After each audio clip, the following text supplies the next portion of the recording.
going, everybody? How are you guys doing today on this beautiful Friday? Thank you for showing up, watching today's episode. Hopefully, everybody's week has gone really well, and hopefully, work has been good. I've been having a pretty decent week. Had to see the doctor a couple of days ago, and so far, been having some good news. What happens when you start getting older? You got to go and see the doctor and deal with all that. So, but thank you guys for showing up again. And as you guys can see, I have my buddy here, my Bruh. guest. Still don't have a name for him, so let me know what you guys think we should name him. Um, is actually my son's, but I kind of stole it, so we took it. And you'll see him pop up here. I think you might have seen him on the last couple of episodes, but you'll see him show up here and there. So just to keep me company. And of course, we have Michelle here today in the background, just helping me out with all the background stuff that happens to make this a good video for you guys. So you want to say hi? Hey. All right. Um, let's see. What are we going to talk about today? So, oh, I got my new tattoo. I don't know if you guys can see it really well, but just something I've been trying to get done for a while, and I think it came out really good. So, um, if you guys are in the Anderson area, go check out that guy Devo. You can find him on Instagram. He does a lot of great work. He's got great prices. Just go check him out. Tell him Israel sent you. And we had a great conversation we talked about cars, about the times where we used to go racing, um, street racing, but we don't do that anymore because we're refined. So we are grown people, right? And yeah, I had told him about my tickets, my whole stack of tickets. I always tell everybody my stack of tickets that I had. And my favorite thing I always tell everybody is about how so I don't know if he's still out there doing his thing, but Tyler Polkress, Mm-hmm. that was my attorney in Durham, and he helped me a lot. Let's just say I had that man working overtime. Um, got into the office one day and he's like, "Hey, Israel, you have to slow down," right? So, yeah, so we had a lot of good talks about memories back in the day. Um, so I made a mistake and I went down a rabbit hole, and I'm not too happy about it. Usually, I go into a rabbit hole and I get it, I understand it, but I'm stuck. So, um, whether you guys find it funny or whatever, it doesn't matter. I just don't know what to do with this thing. But we were at a party a couple of days ago, and then my dumbass decided to do the whole, yeah, like clock it, however you do it. And I don't know what I'm doing. I'm just trying to look cool. And so I'm like, let me figure out, because that's what I like to do. Let me figure out exactly what this means before I continue to do it, right? And I know, guys, I know this is mainly for women. I get it. All right. But sometimes, guys, we feel a little sassy, so we want to do things too. But it's 2026, so it's okay all across the board, right? So I started looking around and trying to figure out what this meant. Man, let me tell you, I am more confused than I ever was before because I really don't know. Do you know what it means? And only Did we what you figure it out? No, nothing. it was. So my understanding so far is that, let's see, clock it. I guess it means like you ate, you slay, you're like you look good today or whatever. And then this is like I'm catching what you're doing. Like I saw you um I'm paying attention to what you're doing. That's kind of what it sounds like. Hey, clock it. So I don't know what it means. Like just let me know. Comment and let me know what you guys what it really is because I'm more confused. I went like I said, I went down the rabbit hole. I got on TikTok, I got on Instagram. I was asking ChatGPT and I was just completely lost. But yeah, who knows? Who knows? Help me out. Anyways, so let's get a little bit serious.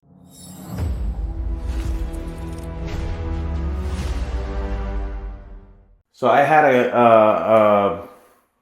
a message come in, and somebody wanted to ask me some questions, and I wanted to address them. I didn't know exactly how I was gonna do it, but I thought that there were good questions, and this is what this channel is all about. This channel is like I told you guys from the beginning, just kind of creating this community where we can come in and talk about any topic, have discussions where me as a man, I can give you a perspective on that. And then, we can also provide the women's perspective on that and have an open dialogue. But so there's two questions.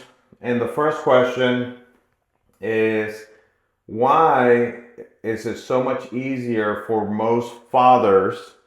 So if you're not a father, you can sit back, relax. We ain't talking about you. So why is it so much easier for most fathers to go about their day without asking for their kids? What keeps you from calling, visiting, or checking in without using the mother as an excuse? And I thought it was a pretty good question because I've been in that part as far as a father, and I will say that I've seen both sides. I've seen men not really care about their kids and they can just be like nonchalant, just like walk away. And I'm not the type of person. I always wanted to be involved and make sure that I was with my kids.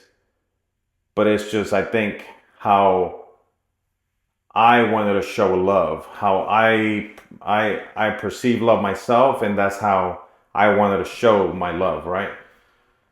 Um, so I think it's mainly about that person itself or that guy and how they go about life, and I think you also have to make yourself, um, I guess, in a sense, accountable, and also you have to make a decision in your mind what type of father you want to be.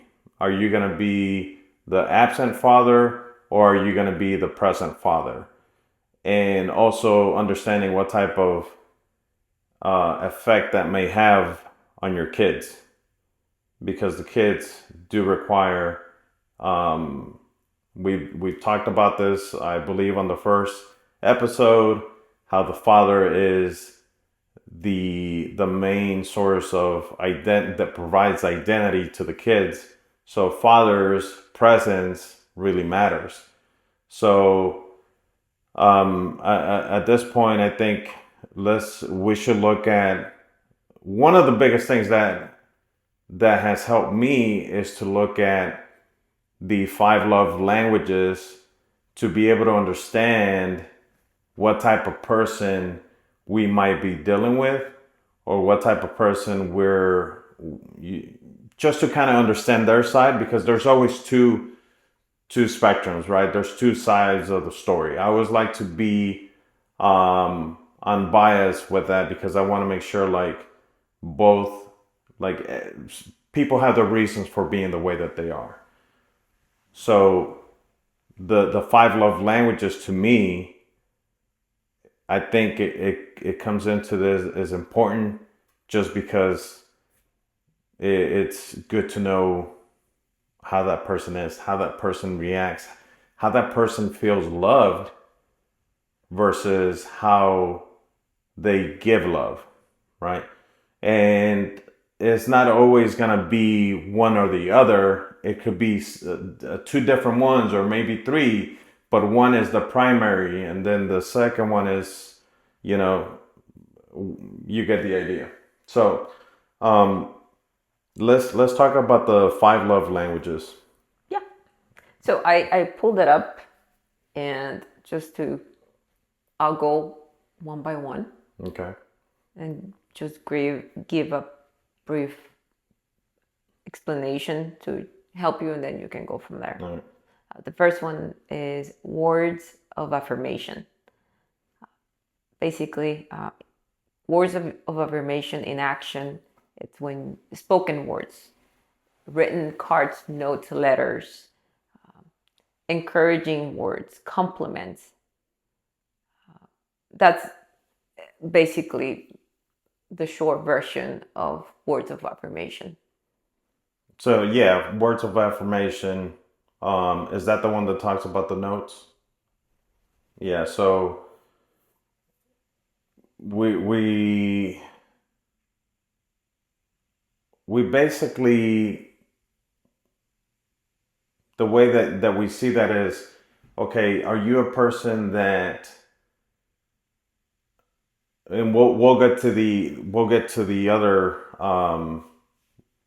love languages, right? But this one pretty much is like saying the way that I receive love, and the main way that I receive love is by somebody complimenting me, right? Like, hey, you did a great job today. Hey, I see you and you're such an amazing person. Or you're at work and somebody writes you a great email, or somebody send an email to your boss to let them know how amazing of a person you are, and you actually helped them out a lot, right? So all those things kind of touch your innermost part and provide that it just provides love for you, right? It gives you warmth. It gives you um, it makes you feel good, right?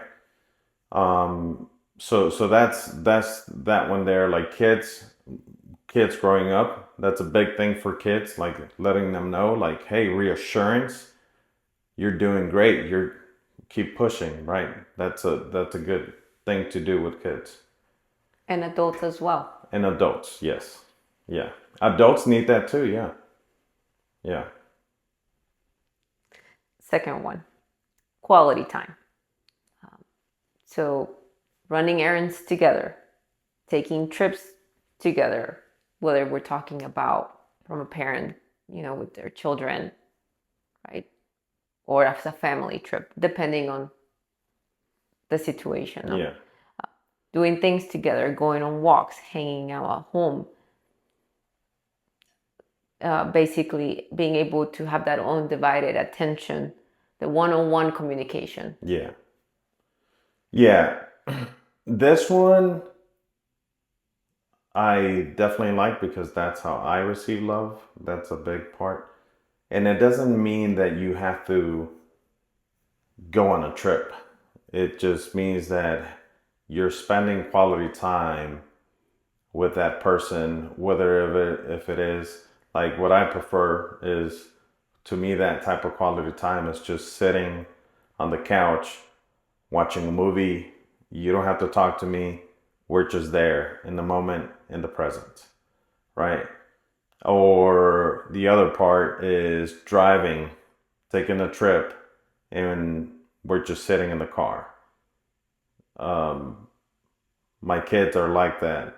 My two boys, they love that. We may sit in the car for hours and we're just there together, and we may end up talking, and after that we'll put some music on. After that we're just there. We're together. So it's something that just fills you up just by the fact that your presence is there. So that's a really good one. The third one are gifts. And this one is basically, it's about giving a gift, is to remember or commemorate something special for that occasion, giving your time. And it's not about the dollar amount of the gift, is the thought of you making something for someone, or Yeah. buying something to provide to that person and let them know that you care for them, because Yeah. that is the way they express love, and most likely that's the way they receive love as well. Yeah, that's another good one too. A lot of us, I think, we receive love in that way. I Just to kind of give an example, I don't receive, I like that, but that's not my primary way of receiving love, but that's my primary way of giving love. I like to give. So if I buy something for you, that means that I really like you. I appreciate you, right? So if I go out of my way and give you something, that's how I show my love for you or my appreciation for you. And there's a lot of people that have that. We've talked about this. I've had this conversation with friends, family, on how when you are giving a gift to somebody and you're rejecting that gift, and it could be sometimes as simple as somebody giving you money. When you reject that money, you're rejecting that person's love. So it's always good to receive that, even if you don't want to take their money, because that's the type of person that they are, and it could be the last few dollars that they have, but that comes out of them to show you the love, and then you can show them love differently, how they receive love, and you'll have to figure that out, and you'll pay attention a little bit more on how that shows, because you can see what type of person they are. But yeah, receiving that gift, receiving, if they give you, hey, this is my favorite shirt, but I want to give it to you, right? That's something maybe so small but meaningful to them. The fact that you're receiving it, and they're showing their love and appreciation for you. Fourth one, acts of service. So this one, it's, when you help out, whether it's chores or just going out of your way to make something easy for the other person, Yeah. helping each other out. Those acts of service is making a sandwich for that person. It's, Yeah. picking up this, your son or niece, whomever is it that you're assisting with, is making the time to help out. Yeah. Is what is it that I can do for you to make it easy? Yeah. That is a love language. Yeah, this one I would say for me, it's like my third, maybe. It's not really, that's, yes, I like to do that, and I'll show it here and there. But it's not like my main way of showing love. and definitely is not how I fully receive love. Like you can do here, you can do there, you can move things around for me, but it's not how I fully receive it. So I wanted to get to this one because I think that's what this one falls into, where most men, most of us, again, we've talked about this as providers, we are providing love, acts of love by providing, right? So going to work, and you hear this like maybe from your dad or your mom, or it's somebody in your life that has been important to you, and you're like they say, hey, appreciate me because I do this for you, right? Parents, we tend to say that you should appreciate everything I do for you, but that's not how you receive love, right? That's not how, like, hey, I just want you to sit with me here to let me know that you love me. I don't need you to go and work overtime, right? To show me that you love me. Or I'm the type of person that I'm like, hey, I'm hungry, but don't make me food. Don't make me a sandwich because I just want you to sit here with me. I'd rather be hungry here with you in silence because I need that versus you going out or ordering food or taking me out. I don't need that. So most men tend to be more like that because it's just the way that we've been raised and the way that we've seen maybe our parents, right? You could say it's more like it's taught in a sense, right? But it's By also how you example. receive, right? So so when we're talking about the question, so I'll read the question again. Why is it so much easier for most fathers to go about their day without asking for their kids? It's not that the father doesn't really care, but and my belief is the fact that their love just shows different, right? Their love could actually just show as and I'm not saying it's perfect, but their love in their mind, hey, I'm doing everything I can to provide for my kids, or I'm, even if I'm not providing in any way, but in my mind I'm providing, right? Because I go to work every day and I'm trying to do everything I can to keep my head above water just to be able to provide, right? um, and then what keeps you from calling, visiting, or checking in without using the mother as an excuse? In reality,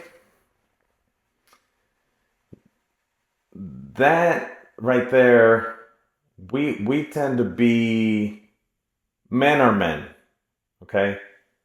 As much as you try to switch it up, as much as you try to change it, men are men, and we're gonna seek love, and sometimes, yeah, that is the excuse. I want to see the kids, but I want to see you because, even if you're broken up, I want to see you because that's where I receive love. Like I go back to that memory of us, whether if it wasn't perfect, but I want to receive love because I just want to see you. I want to hear you. I want to spend time with you, and not really processing the fact that the kids need me, because we're just so focused on trying to understand what we're lacking. And again, this goes back to what type of person are you going to be. It becomes a little bit easier for some other guys to just kind of say, you know what, I'm done with this relationship and I'm moving on. But some others, we stay stuck, right? We stay stuck because we want to feel that love from that person, and you just want to reminisce in that moment on how it was when we met, or whatever it is, that we just want to continue that what is it called, like that like the puppy love, right? Like we love that because that's where we feel loved, right? Because that's where we received attention. That's where we got affirmation, right? Or that's where your way of loving that person showed up the most, and it made you feel good because showing love makes you feel good. So, hey, I remember when I used to do this for you and I used to take you out, I felt great because I did that for you. So I want to feel that again. So it's not so much that the kids are not important, but it's the fact that you're just trying to fully understand what what that is in your life, what how to go about um the next, and hopefully that helps. We can go into it a little bit more. We have another one. It's the last one. Okay, sorry. It's okay. This one is pretty self-explanatory, but it's physical touch, hugs, holding hands, sitting close by, a pat on the shoulder. Just the way you can express is nonverbal, Yeah, but you are reassuring by yeah. patting. I can't believe I forgot that. That's my favorite. That's me. That is number one for me. Physical touch. And believe it or not, women, most men are like this. We love physical touch. We want to feel loved. As babies, you that's the way that you're born, right? You get love from your mother. By being You held, Yeah, you get held. hugs. Yeah. So you're receiving all this love. So as we're getting older, that doesn't change. That, I think, that kind of gets engraved in the mindset where we just want to feel loved. And I don't know, would you say that most women show their love different? Like, not a lot of women do that, right? No, but it can be more than one, and one goes first before the other. Exactly, yeah. So somebody Yeah, preferred so going gift back, over a hug, right? yeah, so Not going back, it's not the fact that one is what did I say? Like, one is or this person can have one and that's it. No, you can have two or multiple. three, multiple, but one is going to be the primary. One is going to show more, and that's how you fully receive love, or that's how you fully give love. And so women may be different. Women may receive it different. Most women do receive love in acts of love, which is service, right? I'm sorry, acts of service. Um, and most men tend to be more physical touch. So, hey, I went to work today. Affirmation, please tell me how great I am. Or I went to work today. Can I just sit here and can you make me food? Can you do something for me so I can feel loved? I went to work today for you because I love you. Can you just sit with me and spend time with me because that's how I feel love? So yeah, those I always go back to these because they're great. They're amazing for any type of relationship, whether you're still in that relationship, whether you're not in that relationship, but they do help in the long run. And they can be very controversial because I guess they're not really something that I guess from what I was reading, they're not, it's not like fully studied that that's the way that it is, right? So it's not confirmation that that's how we work, but time and time again, it has kind of shown that that's how it works. That's how we receive love. So I like them. To me, they make sense. And then the last question: why do most men use their childhood traumas as an excuse about their life, but tend to create the same mistake? Why do most men use their childhood traumas as an excuse about their life, but tend to create the same mistake? I don't think they really fully realize. I don't think we realize that we have that type of trauma. What do you think? Yeah, it's something like a parent that basically tries to do the opposite of how they were raised. But during the conflict of you correcting your child, you find yourself saying or doing the same things as your parent, whether it's the mom or dad. I found myself doing that with Jaden, our son. Yeah. I said I wouldn't do that, but somehow it just slips, and you're just, it's like, it's a behavior and it's a habit because of what you learned before. Yeah. So many times, unless you actually take a look at yourself from the inside out, then you start realizing that there are things that you need to work on Yeah. to make yourself better. Yeah, so it's not something that you have fully understood in your life, but yes, you're just repeating the same thing over and over. And what really sucks about that is that when you continue to, you pick up the same traits as your parents, you're hard-headed. And when you continue the same way, you're always going to stay that way, right? Any relationship that you go into, you're always going to stay in that. And I don't think it's really an excuse. I just don't think that person really fully understands that they are dealing with trauma. And most of us tend to say, like, yeah, I know I have baggage, but that doesn't mean that you fully understand what's going on with you. That doesn't mean that you understand that there's something inside of you that you need to take care of. I always said that in order for something like that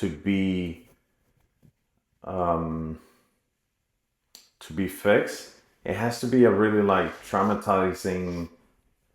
Unfortunately, it's like a magnet, maybe like it has to be something really traumatizing to come in and like break that. Um, how many people have we heard about that they used to be an alcoholic, right, or a drug addict, and they had this bad wreck, and in the process, somebody passed away, right? It was a fatal crash. So after that, they just decided to change their life completely. Why? Because in that moment of a really traumatic um, state, they decided to change themselves because they realized it clicked, right? So I think that that's where that person would need to come in and say, hey, I understand that there's something wrong with me. I need to become a better father, right? I need to focus. And also maturity goes into that too. Most men don't really mature. Like, About age 33 is when your brain yeah, fully develops, according yeah. to I mean, psychology. I still haven't matured. I'm still trying to figure things out, you know? So I still make mistakes, and like I said, it's not to. This is a great conversation because it's also good to point out. Yes, we're not all perfect, but it's also good to point out the other side, right? I had to understand that because I've been in bad relationships and I needed to understand my mistakes and how or where I failed, and also understood had to understand where that person had their mistakes and where they failed and why they were the way that they were, you know.